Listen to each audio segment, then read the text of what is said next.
వాక్యానికి శక్తి లేకపోతే కదా వేరే వాటిని వాడుకోవాలి.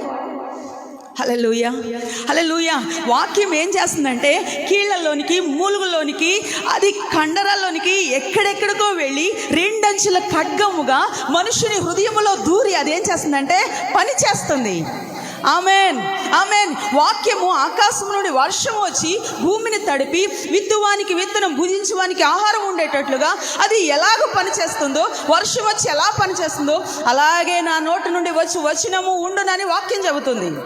Amen, amen. ఈ రోజున వేరే దేన్ని ఆశ్రయించాల్సిన అవసరం లేదు. హల్లెలూయా, హల్లెలూయా.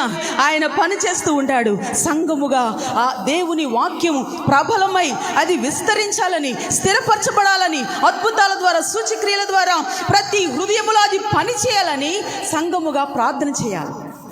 ఆమెన్. అంతేగాని దేవుని విడిచిపెట్టి లోక మార్గాల వైపు పరిగెత్తనవసరం లేదు.